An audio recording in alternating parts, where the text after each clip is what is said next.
Hello my dear students, इसके पिछले वाले वीडियो में आपको 2 नंबर क्वेश्चन तक बताया गया था कि उसमें एचसीएफ और एलसीएम ज्ञात करने के लिए और उसका जांच भी आपको बताया गया था सेकंड नंबर क्वेश्चन में। उसके आगे आपका आता है थर्ड नंबर क्वेश्चन, जो आप देख सकते हैं। जो थर्ड नंबर क्वेश्चन है उसमें भी 3 क्वेश्चन हैं। उस थर्ड नंबर क्वेश्चन को आप देख सकते हैं, आपके स्क्रीन बोर्ड पे दिख रहा है कि उसमें आपको एलसीएम और एचसीएफ दोनों ज्ञात करना है। पूर्णांक दिया है, उस पूर्णांक में आपको एचसीएफ और एलसीएम दोनों ज्ञात करना है। आप पढ़िए क्वेश्चन और समझिए कि जो पूर्णांक दिया है उस पूर्णांक का हमें एचसीएफ भी निकालना है और एलसीएम भी निकालना है, वो भी अभाज्य गुणनखंड विधि से। ठीक है, तो आप देख सकते हैं जो क्वेश्चन है आपका, पहला क्वेश्चन है 12, 15 और 21। कितना है? 12, 15 और 21। इसका हमें क्या करना है? एचसीएफ भी निकालना है और एलसीएम भी निकालना है। किस विधि से? तो अभाज्य गुणनखंड विधि से। तो आप देख सकते हैं कि हम प्रत्येक संख्या का अभाज्य गुणनखंड कर रहे हैं। पहले एचसीएफ निकालेंगे। एचसीएफ 12, 15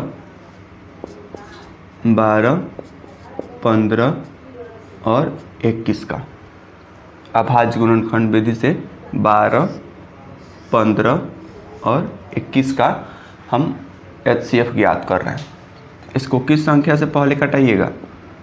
2 से 2 छक 12, 2 से 2 तिहाई 6, 3 से 3 एकम 3।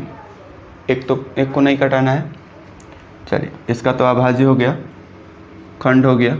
अब इसका तो ये तो 2 से कटेगा नहीं, तो 3 से कटाइए। 3 पचे 15, 5 एकम 5। एक का तो करेंगे नहीं। अब 21 का कीजिए, तो 21 किस से कटाइएगा? 3 से।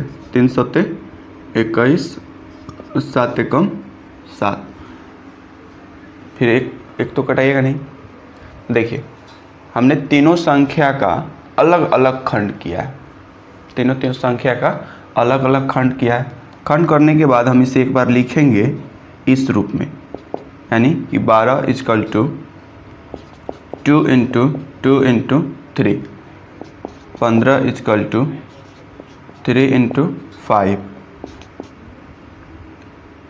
21 इजकल टू 3 इंटू 7। यहाँ आपको एचसीएफ देना है। एचसीएफ बराबर, तो इसमें कौन आपका एचसीएफ होगा जानते हैं? एचसीएफ वही होता है जो सब संख्याओं में से कॉमन हो, यानी कि सब संख्या में से निकल के एक संख्या है। जैसे कि इसमें देखिए कि तीनों में से कौन निकल के आ रहा है, तो तीनों में से कौन निकल रहा है? तीनों में देखिए कौन है? तीनों में कौन है? 3 है। तो तीनों में से एक 3 निकल के आया। दूसरा कोई अंक आपको दिख रहा है जो तीनों में हो? इन तीनों में दूसरा कोई नहीं है, तो ये आपका एचसीएफ हो जाएगा। बस समझ में आ रही है? तो हमने अभाज्य गुणनखंड विधि से इस पूर्णांक का क्या निकाल दिया? एचसीएफ निकाल दिया। अब इसका एलसीएम निकालना है। क्या निकालना है? एलसीएम, वो भी अभाज्य गुणनखंड विधि द्वारा। देखिएगा, ये है आपका एलसीएम।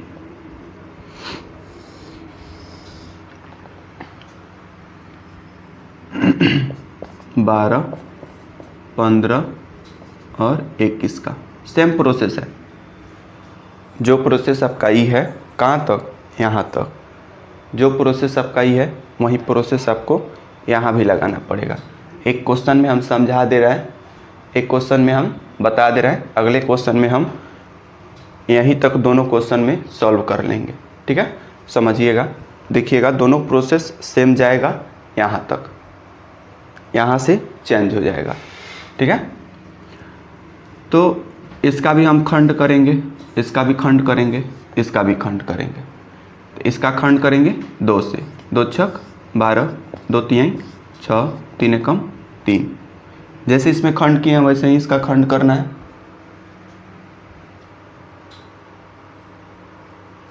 ठीक है, तो हमने 12 का खंड करके इतना कर दिया। अब 15 का खंड कीजिए, तो 15 का खंड करेंगे तो 3 पचे 15, 5 एकम 5। 21 का खंड करेंगे 3 सत्ते 21, 7 एकम 7। देखिए हमने तीनों पूर्णांकों का खंड कर दिया। अब तीनों को एक बार ऐसे लिखिए, इस फॉर्मेट में लिखिए जैसे HCF में लिखा गया है। 12 is equal to 2 into 2 into 3, into का मतलब समझ रहे हैं ना, गुना 2 गुने 2 गुने 3, 15 बराबर 3 गुने 5, 21 बराबर 3 गुने 7। आप देख सकते हैं सेम टू सेम प्रोसेस आया कि नहीं, यहाँ तक आया। इसमें आपको LCM निकालना है। इसमें LCM कौन होगा, इसका LCM कौन होगा, तो आप देख सकते हैं कि इसका LCM जब हम निकालेंगे, LCM बराबर ही अभाज्य गुणनखंड विधि है जो आप नॉर्मली LCM बनाते हैं। जैसे कि इसी का देख लीजिए 12, 15 और 21 का जब हम ऐसे बनाते हैं तो ये भाग विधि कहलाता है। तीनों जब एक साथ निकालेंगे तो ये भाग विधि हो जाएगा, और तीनों को जब अलग अलग निकालेंगे तो वो गुणनखंड विधि होता है, अभाज्य गुणनखंड। बस समझ में आ रहा है। तो इसका हम अभाज्य गुणनखंड कर रहे हैं, तो जो तीनों में है वो तो एगो निकल जाएगा, तो तीनों में 3 है, तीनों में 3 है तो एगो 3 निकल गया। बाकी देखिए, बाकी कोई है तीनों में नहीं है, तो सबको लिखिए 2, 2, 5 और 7। सब आ गया कि नहीं। एक बार और देखिएगा, तीनों में 3 है, 3, तीनों में 3 आ गया। अब जो नहीं है तीनों में उसको भी लिखिए 2, 2, 5 और 7। देख रहे हैं। अब इसका गुणा कीजिए, पूरी संख्या का गुणा कीजिए, कितना होगा 7 पचे 35, 35 दूना 70, 70 दूना 140, 140 दूना 14 तियाँ 42, एक जीरो डाल दीजिए, कितना होगा 420। तो ये आपका LCM होगा, ये आपका फाइनल आंसर है। ठीक है, आप देख सकते हैं कि आपके सामने दोनों चीज़ है। दोनों चीज़ का मतलब HCF भी है, LCM भी है, HCF भी है, LCM भी है। ये आपका HCF का फॉर्मेट है और ये LCM का। दोनों में क्या अंतर है कि आप देखिए कि दोनों का फॉर्मेट एक सामान्य यहाँ तक गया है, यहाँ तक, लेकिन यहाँ से चेंज हो गया है। HCF वो है जो तीनों में से कॉमन होकर एक आया है, और LCM वो है जो तीनों में से निकल के एक आया, और जो नहीं है वो भी आ गया, और सबको मिला के यानी कि सबको गुना करके फाइनल आंसर इसका दे देंगे LCM का, और ये HCF। ठीक है, फर्स्ट नंबर क्वेश्चन क्लियर है, कोई दिक्कत। चलिए लिखना है, लिख लीजिए। ठीक है, आपको फर्स्ट नंबर क्वेश्चन समझ में आ गया होगा। अब आइए देखते हैं second number question. Second number question है 17, 23 और 29। आप क्वेश्चन देख सकते हैं, 17 है, 23 है और 29 है। ठीक है, इसका सॉल्यूशन करना है, वही मेथड, सेम मेथड जो आपको फर्स्ट नंबर क्वेश्चन में बताया गया है। ठीक है, आइए समझते हैं। ये आपका HCF है, HCF हम ज्ञात कर रहे हैं 17 का, 23 का और 29 का। 17 का खंड करेंगे, 23 का खंड करेंगे, 29 का खंड करेंगे। 17 किसी के पारा में है? नहीं है। 17 एकम 17, 23 भी नहीं है, 23 एकम 23, 29 भी नहीं है, 29 एकम 29। देखिए तीनों अलग अलग है, तीनों अलग अलग है, 17, 23 और 29। तो तीनों का खंड लिखिए, यानी कि 17 का खंड क्या 17 गुने 1, 23 का खंड 23 गुने 1, 29 का खंड 29 गुने 1। तो इसका HCF क्या होगा? HCF बराबर जो तीनों में है, तो तीनों में कौन है, तो तीनों में आप देख सकते हैं कि तीनों में कौन है, 1 है, तो HCF बराबर 1। आपका HCF हो गया फाइनल। अब LCM निकाल रहे हैं।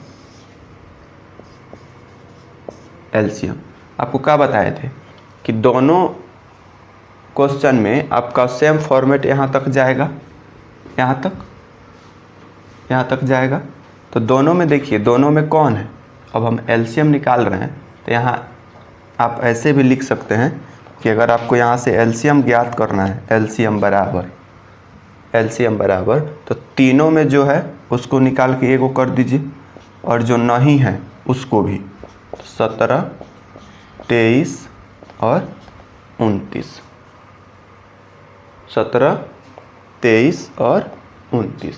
अब इसका क्या करना है, गुना करना है ना। तो सबको गुना कीजिए और फाइनल यहाँ लिखिए। तो सबका जब गुना करेंगे तो फाइनल यहाँ क्या आएगा, तो आपको क्या मिलेगा, 11,339।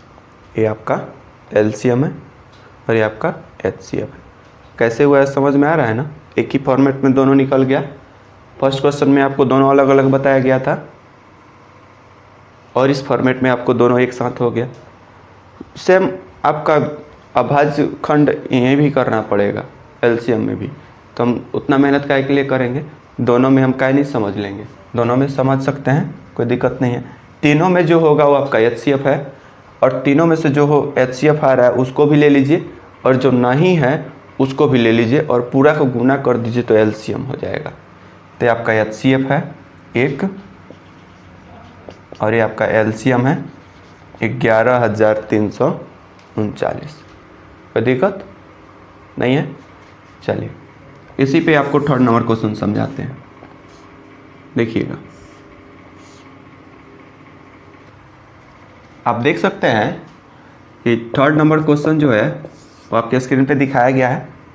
थर्ड नंबर क्वेश्चन कितना है थर्ड नंबर क्वेश्चन, 8, 9 और 25।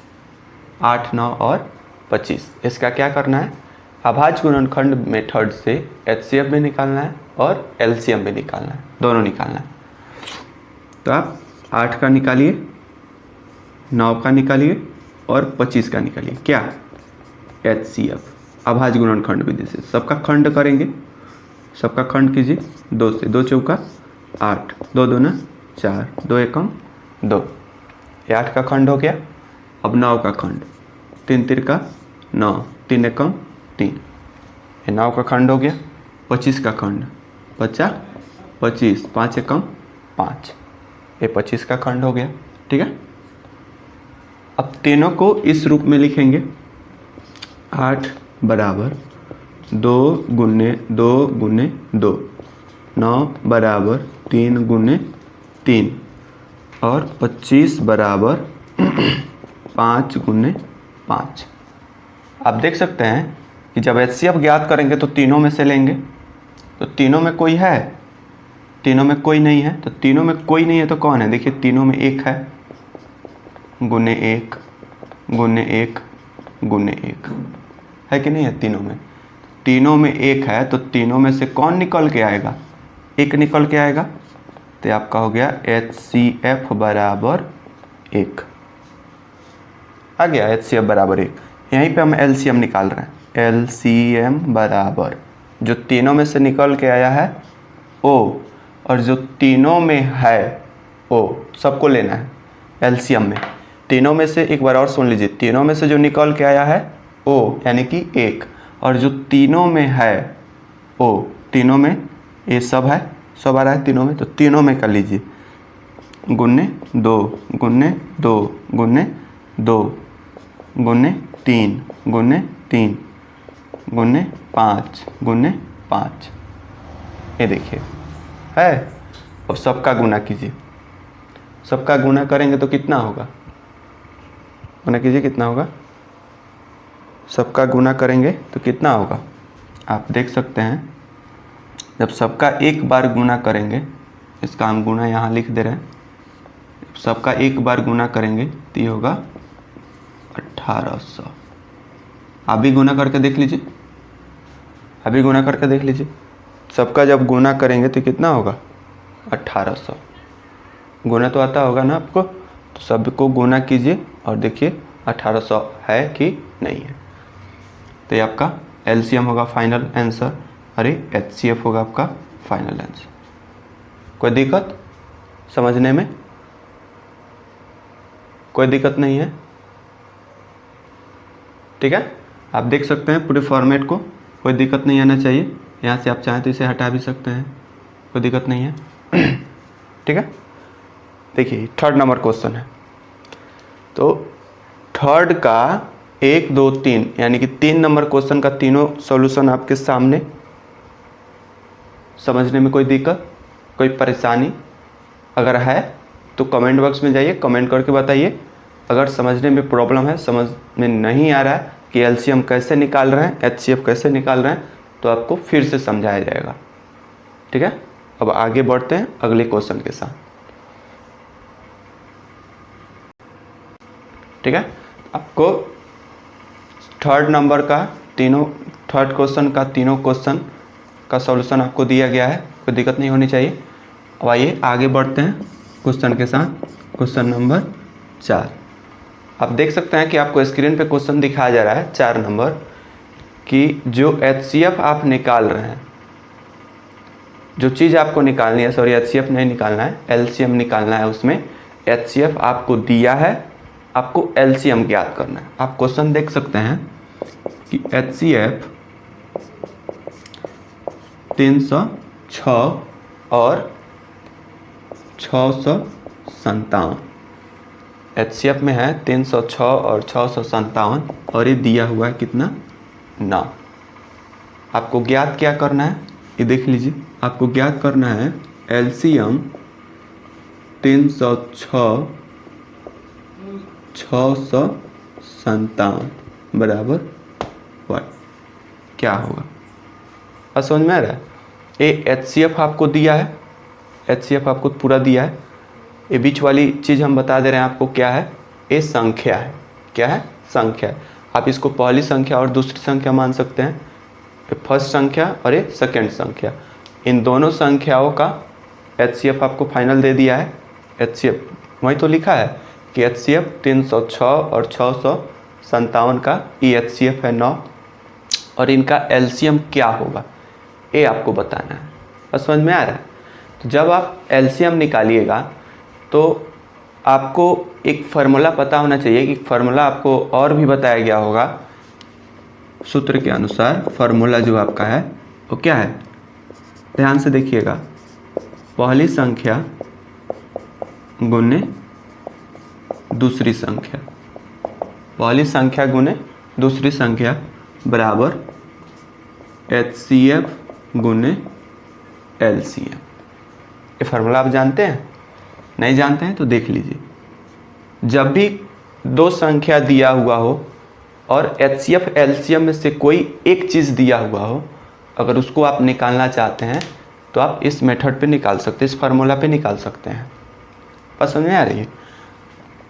अगर पहली संख्या है दूसरी संख्या है, अगर इसमें एचसीएफ एलसीएम निकालना है तो तीनों का मान रख के एलसीएम निकाल सकते हैं। अगर एचसीएफ निकालना है, एलसीएम दिया हो, तो अगर दोनों संख्या भी हो तो सबका मान रख के हम एक एलसीएफ नहीं निकाल सकते हैं, निकाल सकते हैं। ठीक है, देखिएगा कैसे निकलेगा। आपको क्या बताए थे कि आपकी पहली संख्या और ये आपकी दूसरी संख्या, ये भी आपकी पहली संख्या हो सकती है, ये भी आपकी दूसरी संख्या हो सकती है। संख्या का क्या, दोनों का तो एक ही फॉर्मेट है, इधर से निकालेंगे या इधर से निकालेंगे एचसीएफ वही होगा। बस समझ में आ रही है? तो ये आपका 306 मान लीजिए पहली संख्या हो गई और 657 ये आपका दूसरी संख्या, बीच में गुना है तो गुना दे दिए बराबर एचसीएफ। आप पूरा एचसीएफ देख सकते हैं, एचसीएफ बराबर पूरा एचसीएफ कितना है 9 गुने ये आपका एलसीएम है। तो एलसीएम निकालना है तो इस 9 को हटाना पड़ेगा। तो 9 आपका यहाँ क्या कर रहा है, क्या कर रहा है, जोर से बताइए, गुना कर रहा है। इधर आएगा तो क्या करेगा, भाग करेगा। तो भाग कहाँ आता है, कहाँ आता है, नीचे आता है। देखिए नीचे आ गया। बराबर, इधर आपका क्या बच गया, अकेला एलसीएम बच गया। तो एलसीएम अब अकेला हो गया तो ये निकल जाएगा। तो यहाँ से आप कटाइए, संख्याओं को नीचे से भाग दीजिए, कटाइए और गुना कीजिए, फाइनल जो आएगा वो आपका आंसर में जाएगा। तो कई मरतबे किसको कटाइएगा, ये तो 3 से कट जाएगा, 3 दूना 6, 3 एकम 3, 2 निकलेगा, 3 9 27, या 9 से डायरेक्ट कटा कर देखिए, 9 छक 54, 9 सते 63, 9 सते 63, 64 65, 2 बचा, 9 तिरका 27, यानी कि फाइनली कट जा रहा है 9 से इसे कटा दीजिए, 9 सते 63, क्या बचा, 2 बचा ना, 2 या 7 के पास ये हुआ 27, 9 तिरका 27।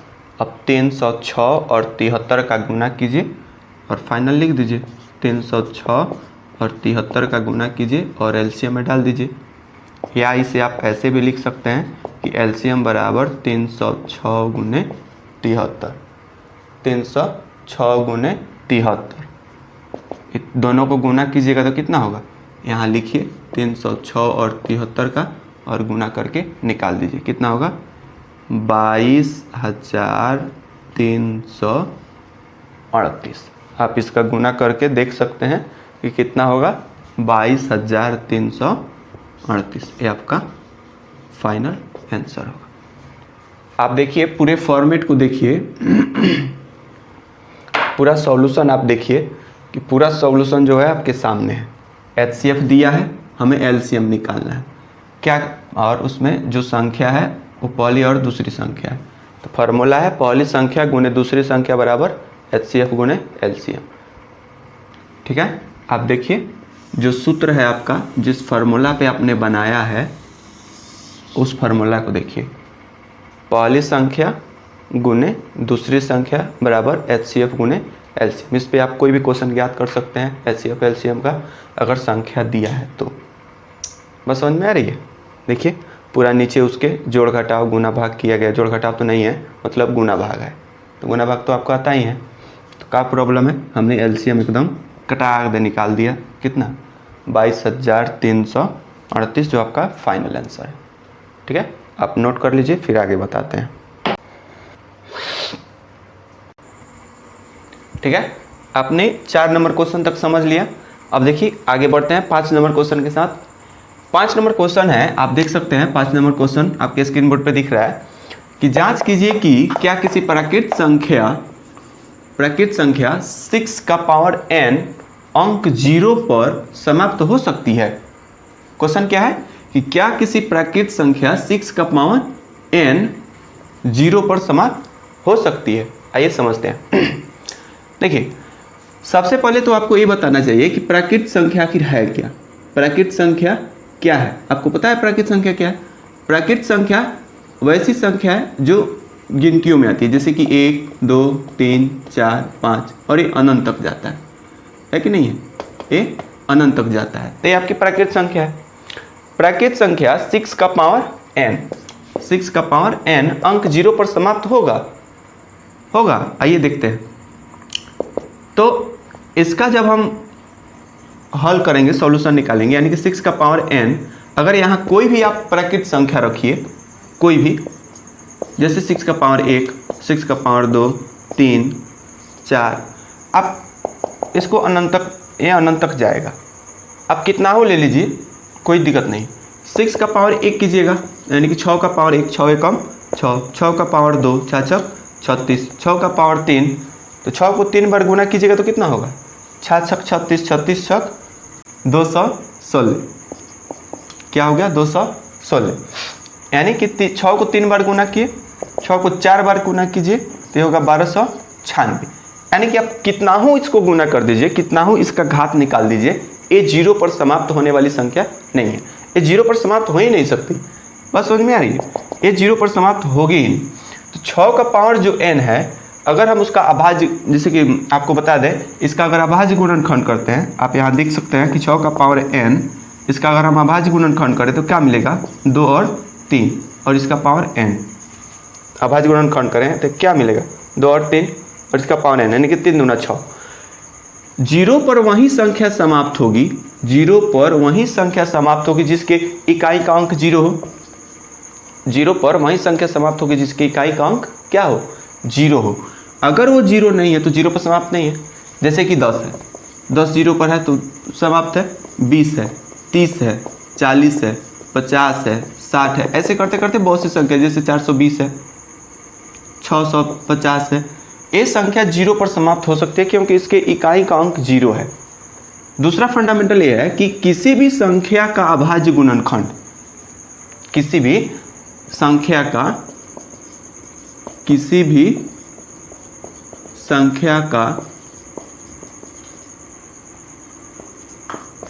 अभाज्य गुणनखंड 2 और 5 है तो वह संख्या जीरो पर समाप्त हो सकती है। आप देख सकते हैं इसे। अब ध्यान से देखिए कि किसी भी संख्या का अभाज्य गुणनखंड, कोई भी संख्या ले लीजिए, किसी भी संख्या का अभाज्य गुणनखंड अगर 2 और 5 है, 2 और 5 है, तब जाके वो संख्या जीरो पर समाप्त होगी। अगर किसी संख्या का अभाज्य गुणनखंड 2 और 5 नहीं है, अगर उसमें से कोई एक संख्या आ जाए, जैसे कि 2 आ गया, एक संख्या 5 आ गया, तो भी नहीं होगा क्योंकि अलग अलग है। अब 2 है, अगर किसी संख्या में 2 आ जाए और किसी संख्या में 5 आ जाए, अलग अलग आ जाए, तो क्या वो जीरो पर समाप्त होगी? नहीं होगी। ये दोनों एक साथ होने चाहिए, तब जाके वो संख्या जीरो पर समाप्त हो सकती है, अन्यथा नहीं हो सकती। तो आप इसके अभाज्य गुणनखंड में देख सकते हैं कि एक 2 है और एक 3 है। तो 2 तो है लेकिन 5 है नहीं है। तो क्या इसका जो पावर है 6 का पावर n, जो क्वेश्चन में आपको पूछ रहा है कि जांच कीजिए कि प्राकृत संख्या 6 का पावर n अंक जीरो पर समाप्त हो सकती है, तो आपको क्या बताएं कि किसी भी संख्या का अभाज्य गुणनखंड अगर 2 और 5 के रूप का है, 2 और 5 के रूप का है, तब वो संख्या जीरो पर समाप्त हो सकती है। अगर उस रूप का नहीं है तो वो जीरो पर समाप्त नहीं होगी। जैसे कि आपको यहाँ पे दिखा दिया कि 6 का घात अगर करें, 6 का घात और 1 करे तो 6 होगा, 6 का घात 2 करे तो 6 छक 36 होगा, 6 का घात 3 करे तो 216 होगा, 6 का घात 4 करे तो 1296 होगा। यानी कि कहीं तक आप चले जाइए, इसका घात आपको जीरो नहीं मिल सकता है। कहीं तक आप चले जाइए, जीरो मिल ही नहीं सकता है। तो हम लिख सकते हैं कि 6 का power n equal to 2 into 3, यानी कि 2 गुने 3 का पावर n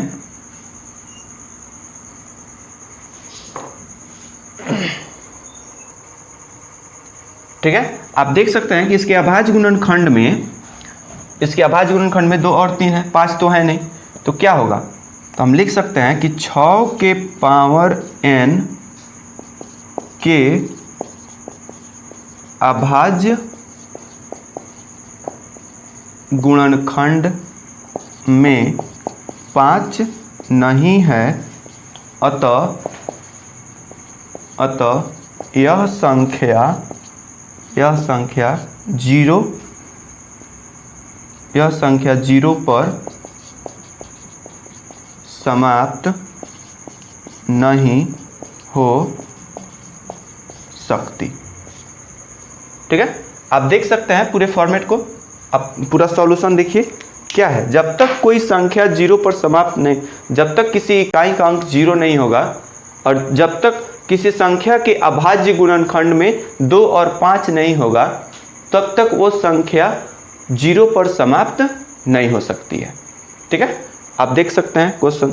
इसी तरह आपका एक उदाहरण है, जो उदाहरण नंबर आपके 4 है। उदाहरण आप एनसीईआरटी के बुक में देखिएगा, उदाहरण नंबर 4 है। वहाँ दिया है कि 4 का पावर n, क्या है 4 का पावर n, क्या ये जीरो पर समाप्त हो सकती है?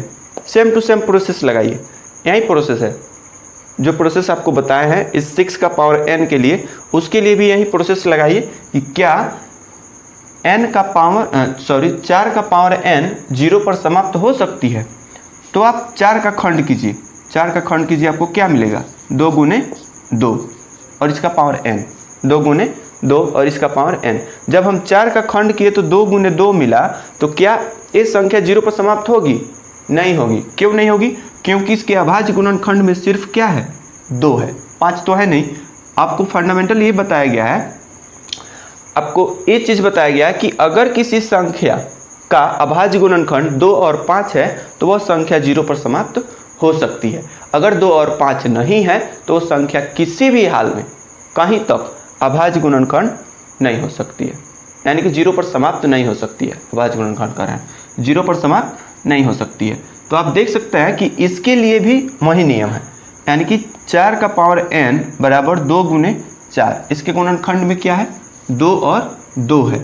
तो क्या ये संख्या 0 पर समाप्त होगी? तो नहीं होगी। तो जो चीज़ आप यहाँ लिखें वही चीज़ आप यहाँ लिख सकते हैं, यानी कि 6 का पावर n, सॉरी यहाँ 4 है तो आप लिखिए कि 4 का पावर n, 4 का पावर n के अभाज्य गुणनखंड में क्या नहीं है? 5 नहीं है, अतः यह संख्या 0 पर समाप्त नहीं हो सकती। आप देख सकते हैं यह संख्या 0 पर समाप्त नहीं हो सकती। ठीक है, तो आप देख सकते हैं कि यह संख्या 0 पर समाप्त नहीं हो सकती। क्यों नहीं हो सकती? एक चीज़ भी आपको पूरा समझा दिया गया है। ठीक है, अगर कोई दिक्कत है तो आप कमेंट करके पूछ सकते हैं, अगर नहीं है तो आप लिख सकते हैं। ठीक है, और पूरा फॉर्मेट समझ सकते हैं। अब देखिए,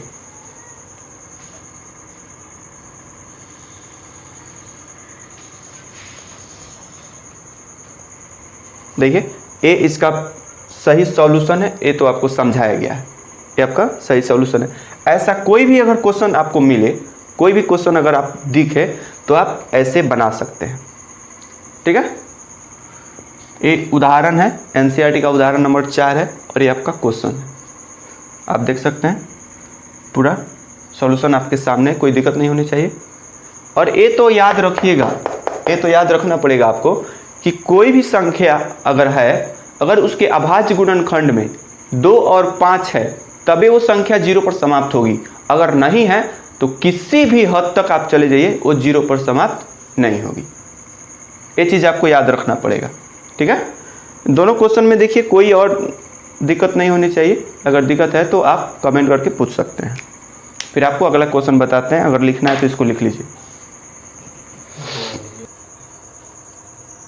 ठीक है, आप देख सकते हैं कि आपकी स्क्रीन पे अगला क्वेश्चन है 6 नंबर। ठीक, तो आप क्वेश्चन देखिए, पढ़िए और समझिए। एक बार हम भी पढ़ के समझा दे रहे हैं आपको कि व्याख्या कीजिए कि क्या 7 गुने 11 गुने 13 प्लस 13 और 7 गुने 6 गुने 4 गुने 3 गुने 2 गुने 1 प्लस 5 भाज्य संख्या क्यों है, या भाज्य संख्या है, या इस पर भी डिस्कस कर सकते हैं। बात समझ में आ रही है? तो इसमें आपको निकालना है कि क्या ये भाज्य संख्या है कि नहीं है। सबसे पहले हम आपको बता दें कि भाज्य संख्या होता क्या है। भाज्य संख्या क्या है ये आपको हम पहले बता दे रहे हैं। तो भाज्य संख्या में कौन कौन आता है, जैसे कि संख्या लिख लीजिए, हम 2 से शुरू कर रहे हैं। 2, 3, 4, 5, 6, 7, 8 और भी संख्याएं हो सकती है अनंत तक। ठीक है, तो इसमें भाज्य कौन है और अभाज्य कौन है, बस समझ में आ रही। भाज्य अभाज्य संख्या वो है, ये देखिए जैसे 2 है, 2 का हम खंड करते हैं तो क्या मिलेगा, 1 और 2, 1 और 2, एक खंड करेंगे तो हमको 1 और 2 मिलेगा। तो क्या ये भाज्य संख्या है कि अभाज्य संख्या है? ये आपका अभाज्य संख्या है। क्या है? अभाज्य संख्या। क्यों अभाज्य संख्या है? क्योंकि हमें वैसे खंड चाहिए जो 2 या 2 से अधिक हो, 2 से कम नहीं, 2 या 2 से अधिक होनी चाहिए। तो 1 को देखिए, 1 क्या है, 2 से कम है कि नहीं है, तो ये भाज्य संख्या होगा, नहीं होगा, तो ये आपका अभाज्य संख्या है। 3 भी आपका अभाज्य संख्या हो जाएगा। 4 का देखिए, 4 का हम खंड करते हैं तो 2 गुने 2 यानी कि 2 दूना 4, 2 दूना 4। इसका तो भाज्य है, इसका गुणनखंड है कितना, 2 गुणनखंड है ना, 2 गुने 2, यानी कि इसे हम कटा सकते हैं, 2 दूना 4। तो ये क्या है, ये आपका भाज्य संख्या है। उसी तरह आप 5 को लीजिए तो 5 भी क्या है, अभाज्य है, अभाज्य संख्या है। 6 आपका क्या है, भाज्य है। और समझ में आ रही है? तो अभाज्य संख्या वैसी संख्या है जिसका खंड ना हो सके, जिसका खंड ना हो, यानी कि जो, जैसे कि नॉर्मल भाषा में हम आपको बता दें कि भाग करने पर वो पूरी ना कटे, तो अभाज्य संख्या होगा। और भाज्य संख्या वो है जो भाग करने पर पूरा कट जाए, शेषफल 0 हो जाए, तो भाज्य संख्या है। या आप ऐसे भी देख सकते हैं कि यानी कि जिसका गुणनखंड 2 या 2 से अधिक हो तो वो भाज्य संख्या हो जाएगी, और जिसका गुणनखंड 2 या 2 से अधिक ना हो तो अभाज्य संख्या हो जाएगी। ठीक है, अब इसमें आपको देखना है कि भाज्य कौन है और अभाज्य कौन है। आइए देखते हैं। जैसे कि हम पार्ट बना रहे हैं, पहला पार्ट आपका है ए, है 7 गुने 11 गुने 13 प्लस 13। आप देख सकते हैं इसको, 7 गुने 11 गुने 13 गुने 13। इसमें 2 संख्या है, 2 पार्ट है। ठीक है, एक प्लस लगा दिया है तो एक पार्ट इधर का हो गया, एक पार्ट इधर का हो गया। 13 दोनों में है। आप जानते हैं कि कोई भी संख्या अगर है, अगर वो दोनों तरफ है तो हम उसे कॉमन कर सकते हैं, यानी कि 13 दोनों में है। तो आप 13 को आसान से कॉमन कर लीजिए, आसानी से कॉमन कर लीजिए, कॉमन कर सकते हैं। तो यहाँ बच गया 7 गुने 11 गुने 13, 7 गुने 11 गुने 13 तो आपको निकाल दिया है, 13 आपने निकाल दिया है, प्लस 13 भी आपका निकल चुका है, तो 13 कम 13, यानी कि यहाँ बच गया 1। तो 13 आपने कॉमन कर लिया। आगे बढ़िए, 13 इंटू, अब इसका सॉल्यूशन कर लीजिए। तो 11 सते 77, 1 क्या होगा 78, तो ये हो गया आपका 78। तो आप देख सकते हैं इसे कि 13 गुने 78, यानी कि इसका गुणनखंड 2 है कि नहीं है।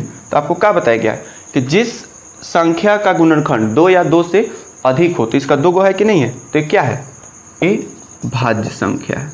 क्या है, ये भाज्य संख्या है, ये भाज्य है। आप देख सकते हैं कि ये क्या है, भाज्य है। उसी तरह हम इसका भी करेंगे। जैसे कि इसका बी पार्ट बना लीजिए, 7 गुने 6 गुने 5 गुने 4 गुने 3 गुने 2 गुने 1 प्लस 5। इसमें कॉमन होने वाली संख्या कौन है, आप देखिए कॉमन होने वाली संख्या कौन है, 5 है। तो आप 5 को आसानी से कॉमन कर सकते हैं। तो बच जाएगा 7 गुने 6 गुने 5 तो निकल गया, 4 गुने 3 गुने 2 गुने 1, 5 तो निकल गया है। तो 5 एकम 5, ये देखिए 5 एकम 5। तो आप इसका सॉल्यूशन कर दीजिए। ये तो स्पष्ट दिख रहा है कि एक खंड ए है, एक संख्या ए है और एक संख्या ई होगी, तो ये भी भाज्य संख्या होगा। तो इसको भी हम करके दिखा दे रहे हैं। देखिएगा 5 इंटू, इन सबका सॉल्यूशन कीजिएगा तो क्या मिलेगा, 7 गुने 6 गुने 4 गुने 3 गुने 2 गुने 1, सबको गुना कर दीजिए और 1 को जोड़ दीजिए। तो आपको क्या मिलेगा, ये देखिएगा, यहाँ आपको मिलेगा 1008। ये देखिए दोनों संख्या को देखिए, 2 को पार्ट हुआ कि नहीं हुआ, एक 5 और एक 1008, यानी कि दोनों संख्या आपका, 2 संख्या आपका मिल गया। तो 2 संख्या मिल गया तो ये क्या हो गया, क्या हो गया, ये भाज्य संख्या हो गया। ये भाज्य है या भाज्य संख्या है। ठीक है, तो आप देख सकते हैं, पूरे फॉर्मेट को देख सकते हैं कि जिस संख्या का आपने खंड निकाला, जिस संख्या का आपने गुणनखंड निकाला है, अगर वो 2 या 2 से अधिक है तो भाज्य है, अगर उससे कम है तो अभाज्य है। ठीक है, आप देखिए समझिए, अगर कोई भी प्रॉब्लम आ रहा है तो आप पूछिए। ठीक है, अब अगला क्वेश्चन देखते हैं।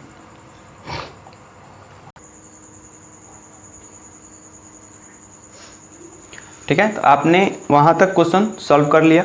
अब आगे देखते हैं, आपका क्वेश्चन है क्वेश्चन नंबर 7। उस क्वेश्चन में एक कह रहा है कि जो आप क्वेश्चन देख सकते हैं कि आपके स्क्रीन पे क्वेश्चन दिख रहा है, और जो क्वेश्चन में बता रहा है आपको कि क्या निकालना है वहाँ पे, ये आपको हम एक बार समझा दे रहे हैं।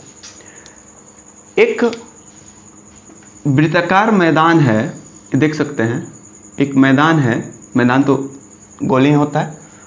एक वृत्ताकार मैदान है जिसे सोनिया और रवि, यहाँ हम लिख दे रहे हैं, सोनिया और रवि इसे चक्कर लगा रहा है।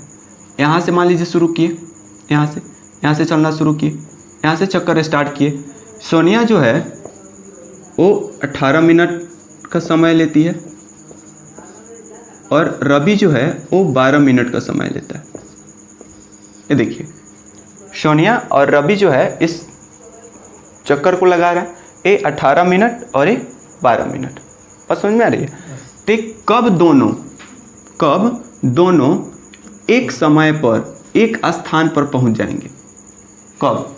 कितने मिनट के बाद? कितने मिनट यानी कितने देर के बाद? समय आपको बताना है कि वो कितने देर के बाद एक प्रारंभिक स्थान यानी कि शुरुआत की हुई स्थान पे वो दोनों एक साथ मिल जाएंगे। बस समझ आ रही है? तो मान लीजिए कि यहाँ से ये चलना शुरू किया तो एक चक्कर आएगा, यहाँ आके मिल गया तो एक चक्कर, फिर चलेगा दूसरा, तीसरा, यानी कि कितने बार में, कितने चक्कर में ये यहाँ आ जाएगा सोनिया और कितने चक्कर में रवि यहाँ आ जाएगा।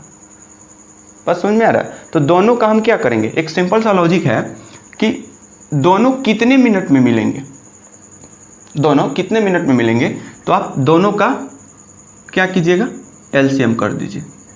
क्या कीजिएगा, एलसीएम 18 और 12 का आप एलसीएम तो ये है, एलसीएम तो आपको आता है, तो आप एलसीएम निकालिए तो ये 2 से कट जाएगा, 2 9 18 और 2 छक 12, फिर 3 से कटाइए, 3 तिरका 9 और 3 दूना 6।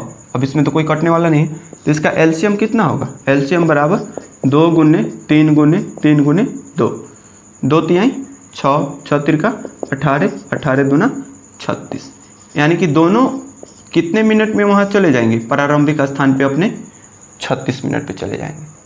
अब यहाँ एक चीज़ और बता दें आपको कि सोनिया का कितना चक्कर होगा और रवि का कितना चक्कर होगा, यानी कि ये 18 मिनट लगा रही है, ये 18 मिनट और ये 12 मिनट, और पूरा कितना मिनट में मिल रहा है लोग, 36 मिनट में। तो सोनिया का क्या चक्कर होगा, सोनिया का क्या चक्कर होगा, यानी कि 18 दूना 36, सोनिया उसे 2 चक्कर मार देगी उतना देर में, यानी कि 36 मिनट में सोनिया कितने चक्कर मार देगी, 2 मिनट, यानी कि 1 मिनट उसे मारने में, एक चक्कर मारने में 18 मिनट लग रहा है, तो 2 चक्कर वो मार देगी तो 36 मिनट में पूरा नहीं हो जाएगा।